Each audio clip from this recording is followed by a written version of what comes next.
बिस्मिल्लाहिर्रहमानिर्रहीम। अस्सलाम व्यूअर्स, मेरा नाम डॉक्टर साहिब महमूद है और आप मेरा यूट्यूब चैनल देख रहे हैं। आज एक नई वीडियो के साथ आपकी खिदमत में हाजिर हुए हैं। उम्मीद करेंगे इस वीडियो में आपको काफ़ी सारी चीज़ें जो हैं वो सीखने को मिलेंगी उन फार्मर्स के लिए जिनका पहले से फार्म है या जो नया बनाना चाह रहे हैं। सो आप एंड तक वीडियो देखें ताकि आपको इन्फॉर्मेटिव चीज़ें जो मिल जाएँ। तो ये बेसिकली फार्म का विज़िट था। इस फार्म का टोटल मैंने विज़िट किया और कुछ चीज़ें थी जो वहाँ पे इशू कर रही थी, तो उनको हमने डिस्कशन की है ताकि वो सॉर्ट आउट हो जाए। इस फार्म में बेसिकली ये जो फार्म पे एनिमल थे वो इन्होंने लोकल मंडियों से एनिमल लेके स्टार्ट किया था फार्म। फिर इन्होंने कुछ एक कॉर्पोरेट फार्म से 30 या 40 जो हीफर्स थी वो भी लेके इन्होंने ऐड की हैं। अभी इन्होंने करंटली जो है हमारे फार्म से HRM डेयरी से तकरीबन जो है वो 25 बड़े एनिमल लिए हैं और 15 वो हीफर्स लेके गए हैं, छोटे काफ्स। तो ये 25 एनिमल जो हैं ये मिल्किंग में थे, फ्रेशली कार्व्ड थे और 2-3 इनमें जो थे वो क्लोजअप में थे, नियर टू पार्चुरेट थे। तो ये जो एनिमल मैं आपको दिखा रहा हूँ ये सारे एनिमल जो हैं वो HRM डेयरी से गए हैं और माशाल्लाह ये एलीट किस्म के एनिमल हैं। इन एनिमल्स की थोड़ा सा मैं बताता चलो कि ये सभी 45 लीटर प्लस थे। इसमें फर्स्ट लैक्टेशन वाले हैं, सेकंड वाले हैं। अभी इन एनिमल्स को 15 दिन हुए हैं इस फार्म पे आए हुए। अभी मैंने आज की जो इनकी एवरेज देखी है वो 40 लीटर एवरेज है। तो 40 लीटर एवरेज माशाल्लाह एक्सीलेंट एवरेज है। अभी इनके डेज इन मिल्क जो हैं वो 40 से 60 हैं। तो इंशाल्लाह अभी इन्होंने पीक पे जाना है।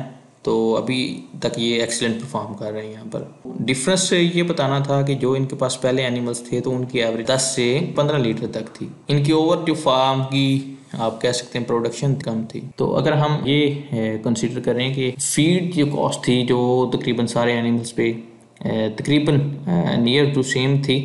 आप कह सकते हैं कि इन एनिमल्स के कंपेयर उनकी कम थी, बट आप कह सकते हैं 2-3 जो थे 100 का डिफरेंस था, बट प्रोडक्शन जो थी वो 10 से 15 लीटर थी। सो ये फार्म काफ़ी मुश्किलात में चल रहा था, लॉसेस हो रहे थे।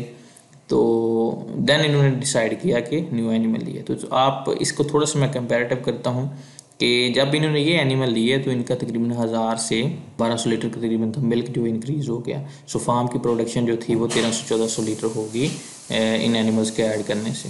तो इससे एक आपको जो है कंपैरिजन मिल जाता है कि अगर आप नंबर ऑफ़ एनिमल्स की बजाय आप जो हैं क्वालिटी पे बिलीव करेंगे, यानी इसका मतलब ये है कि अच्छे जानवर रखेंगे, ना कि आप कम दूध वाले ज़्यादा जानवर रखेंगे, तो आप कभी भी प्रॉफिट नहीं कमा सकते। आप अपने फार्म पे अच्छे एनिमल रखें जो कि आपको अच्छी प्रोडक्शन दें सेम फीड खाकर, ताकि आपका प्रॉफिट मार्जिन जो है वो इंक्रीज़ हो जाए।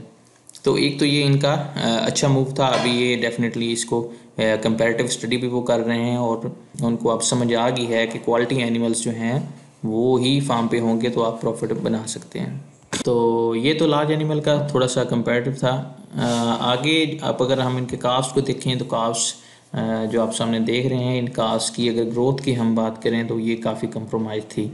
इसमें आप स्किन कोट की बात करें तो रफ़ स्किन है सारों की, और अगर इनके पेट की बात करें तो पेट भी लटके हुए हैं। तो एज के साथ हिसाब के साथ से इनकी जो ग्रोथ रेट है वो काफ़ी कम था। अब इस पे भी उनको प्रॉपर गाइडेंस दी गई है कि आप अच्छी क्वालिटी का काफ स्टार्टर यूज़ करें और मिल्क की क्वांटिटी जो है वो बाकायदा उनको पूरी देंगे, तो ही आप जो है वो एक अच्छी एफर पैदा कर सकेंगे कि जो आगे फ्यूचर में आपके हार्ड में शामिल हो सकती है। तो काफ्स की ग्रोथ जो आपके फार्म पे है वो काफ़ी मैटर करती है, क्योंकि ये आपका फ्यूचर का होता है।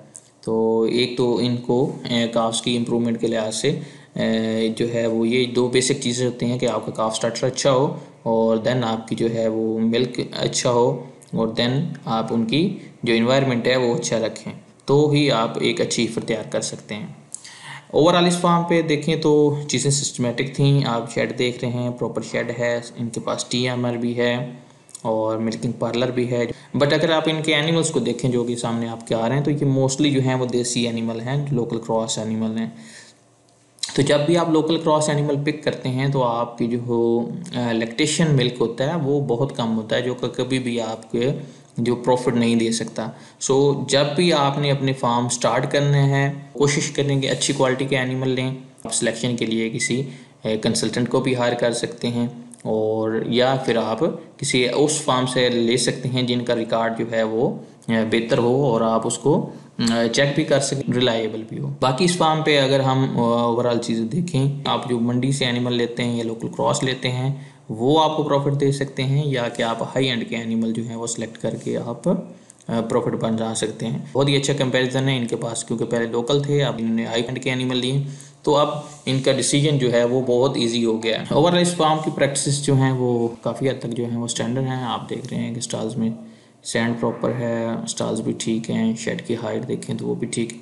बट यहाँ पे एक चीज़ अगर आपने नोट की है तो यहाँ की कंस्ट्रक्शन का जो है वो काफ़ी इशू है। शेड ईस्ट वेस्ट है, एलिवेटेड है, साइडों से ऊंचा भी है, बट अगर आप देखें तो फ्रंट की तरफ जो है इन्होंने कंस्ट्रक्शन की हुई है, जो कि यहाँ पे इन्होंने फैमिली क्वार्टर रखे हुए हैं। फैमिली क्वार्टर्स मुराद लेबर के लिए रूम्स हैं, और नीचे इनके जो है वो काफ पेन रखा हुआ है। तो सर्दियों में तो काफ पेन ये जो है वो गुजारा कर जाता है, बट गर्मी में अगर आप देखें तो यहाँ पे आपके जो काव्स हैं उनको रखना मुश्किल हो जाता है, क्योंकि गर्मी ये टैकल नहीं कर सकते। और दूसरे नंबर पे अगर आप देखें तो साथ इन्होंने जो है काव्स के साथ इनका बायोगैस प्लांट है। सो कंटेमिनेशन और साथ गर्मियों में जो गर्मी मेंटेन करना वो यहाँ पे मुश्किल है। तो यहाँ से एक चीज़ जो है वो क्लियर होती है कि जो जब भी आप कंस्ट्रक्शन करें तो प्रॉपर प्लान के साथ करें। प्लान के बगैर कंस्ट्रक्शन करेंगे तो वो आपको फ्यूचर में तंग करेगी।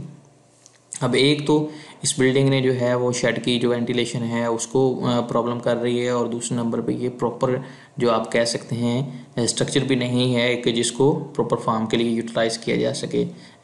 फॉर एग्जांपल आप ना इसको काव्स के लिए यूज़ कर सकते हैं और ना आप बड़े जानवरों के लिए यूज़ कर सकते हैं। अब डेफिनेटली ये किसी और पर्पज़ के लिए यूज़ हो सकती है, लेकिन ये बिल्डिंग हटाना यहाँ से मुश्किल है। कंस्ट्रक्शन जो है ये मेन पार्ट होता है जो आपके फार्म पे होता है। सो जब भी कंस्ट्रक्शन करें प्रोफेशनल बंदे से लें, जो कि आपको प्रॉपर गाइडेंस करके आपके स्ट्रक्चर में कम से कम जो है ख़राबियाँ वो ना कर सकें। और इस फार्म पे आप देखें तो इन्होंने कुछ बफलो भी रखी हुई थी अपने फार्म पे, तो बफलो भी इनको जो प्रॉफिट थे वो डेफिनेटली नहीं दे रही थी, और एक फार्म पे बर्डन थी। एक तो ना प्रेग्नेंट हो रही थी और दूसरा दूध उनका बहुत कम था। कोशिश करें कि जब भी आप फार्म रखें तो फार्म पे यूनिफॉर्मिटी जो है उसको लाजमी मेंटेन रखें। यूनिफॉर्मिटी से मुराद ये है कि कोशिश करें एक ही नस्ल के या एक ब्रीड के जानवर रखें, ताकि आपकी मैनेजमेंट भी ईजी हो जाए और आपकी फीड जो है वो प्रॉपर कैलकुलेट होके उनको डल सके। ये जो आप हिफर्स देख रहे हैं ये इन्होंने जो थी एक कॉर्पोरेट फार्म से ली थी 3-3 लाख के इवस, और अभी इनकी एज जो है वो 14 महीने हो चुकी है, बट स्टिल ये 300 केजी को अभी टच नहीं कर रहे हैं। तो छोटे काव्स या हीफर जब आप परचेज़ करते हैं, एक तो ये होता है कि इनका फ्यूचर में आपको नहीं आइडिया होता कि इन्होंने क्या परफॉर्म करना है, और दूसरा इनकी ग्रोथ जो होती है वो कंप्रोमाइज़ होती है। कोशिश करें कि अगर आपने ही छोटे जानवर या हीफर्स लेनी है तो वो प्रॉपर आप रिकॉर्ड के साथ लें और रिलायबल बंदे से लें, ताकि आप उनकी ग्रोथ जो है वो अच्छी ले सकें, और वो जाके आपको नेक्स्ट जो है फ्यूचर में एनिमल जो है वो मुनाफा बख्श हो सके।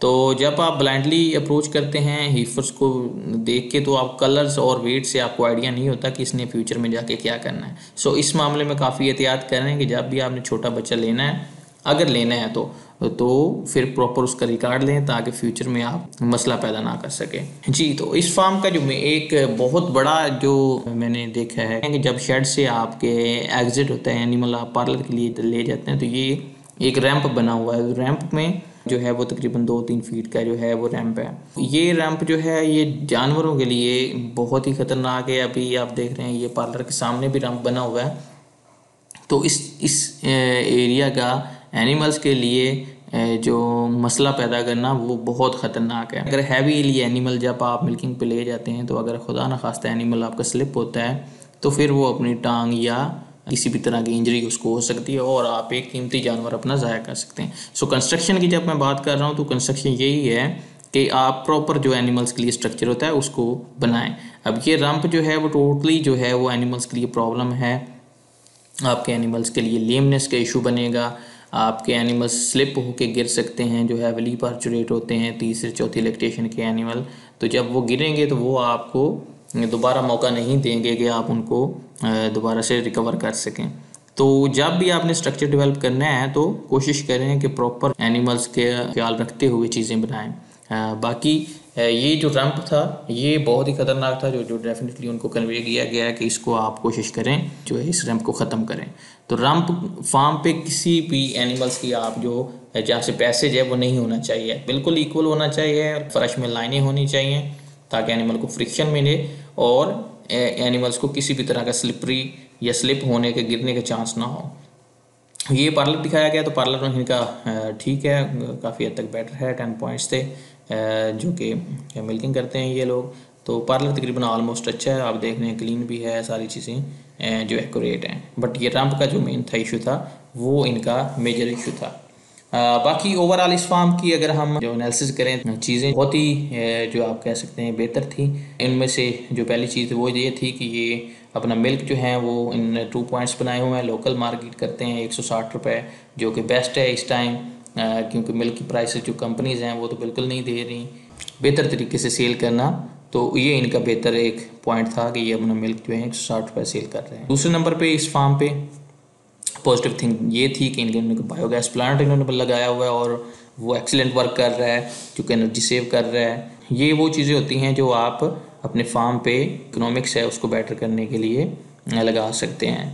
तो तीसरे नंबर पे इन्होंने बायोगैस प्लांट के अलावा सोलर सिस्टम लगाया हुआ है, वो भी एक्सीलेंट वर्क कर रहा था। तो इस फार्म की अभी और रिसेंटली जो इस महीने का बिल था वो 6500 रुपये था। तो इतने बड़े फार्म का आप सोच सकते हैं कि 6500 रुपये का मतलब है कि आपने 2-3 लाख रुपए जो हैं वो हर महीने बिजली से सेव करनी है सर्दियों में। बट गर्मियों में आपके 5-6 लाख बिजली कॉस्ट होती है। सो ये वो रिसोर्सेज हैं जिनसे आप अपने फार्म बचत कर सकते हैं और चीज़ों को अलाइन करके अपने फार्म का प्रॉफिट बना सकते हैं। ये इनके बेहतर स्टेप थे, एक जो कि ये लोकल मिल्क सेल कर रहे थे, बायोगैस प्लांट इनका अच्छा ऑप्शन था और सोलर सिस्टम डेफिनेटली अच्छा सिस्टम था।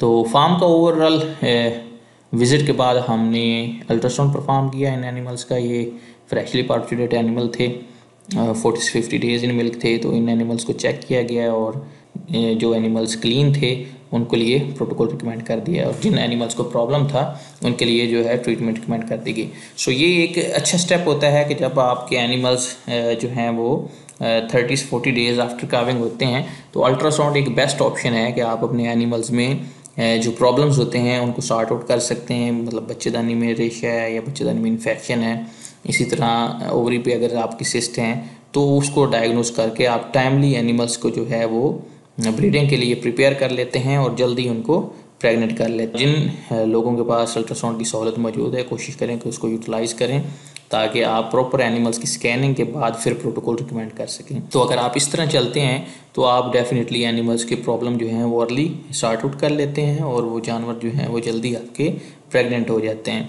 तो किसी भी फार्म के लिए अगर हम प्रॉफिट की बात करें तो वो एनिमल्स ही प्रॉफिट बनाते होते हैं जो जल्दी आपके प्रेग्नेंट हो जाते हैं। 90 से 100 दिन में अगर आप जानवर को प्रेग्नेंट कर लेते हैं तो अल्टीमेट आपके लिए वो प्रॉफिटेबल होता है। बट अगर वो एनिमल आपसे प्रेग्नेंट नहीं हो पाता वो आपके लिए लॉस का बायस बनता है। समटाइम एनिमल्स को ब्रीडिंग के लिए तैयार करते हैं तो हम मुसलसल उनकी ये जाते होते हैं विद सेक्स सीमन। आजकल जो टेक्निक आ गई है तो इतने महंगे सीमन होते हैं 10 से 13 हज़ार, और अगर वो 1-2 दफ़ा भी रिपीट हो जाते हैं तो वो आपके लिए नुकसानदेह बायस बनते हैं। तो समटाइम जो आप कह लें एंडोमेट्राइटिस होती है या हल्का इन्फेक्शन होता है वो आज से नहीं पता चलता होता। तो अल्ट्रासाउंड एक बेस्ट टूल है कि आप अपने एनिमल को जो है वो प्रॉपर स्कैन करते होते हैं और अगर उनमें कोई इशू हो तो उसके अगेंस्ट आप ट्रीटमेंट करके उनको ठीक कर लेते हैं और उसके अगेंस्ट ही आप अपना प्रोटोकॉल जो है वो सिलेक्ट करके उसको जल्दी से जल्दी प्रेग्नेंट कर सकते हैं। सो ब्लाइंडली जो है प्रोटोकॉल लगाना वो भी एक सेंस में आप कह सकते हैं बेहतर नहीं है। सो प्रोटोकॉल्स जब भी आपने सेलेक्ट करना है तो कोशिश करें जानवरों को प्रॉपर स्कैनिंग के बाद प्रोटोकॉल लगाएं। ये आज वीडियो थी, इसमें मैंने कोशिश की है कि आपको ओवरऑल फार्म का ओवरव्यू दिया जाए, जो वो अच्छे काम कर रहे हैं वो आपके साथ शेयर किया जाए और जो जहाँ पे इम्प्रूवमेंट की ज़रूरत थी वो भी आपके साथ शेयर किया जाए ताकि इन गलतियों से सीख के कम से कम अपने फार्म को प्रॉफिटेबल बना सकें। तो मैं उम्मीद करता हूँ कि इसमें आपको काफ़ी सारी चीज़ें जो हैं वो सीखने को मिलेंगी। मज़ीद इस तरह की वीडियोस को देखने के लिए आप मेरे चैनल को सब्सक्राइब कर दें। शुक्रिया।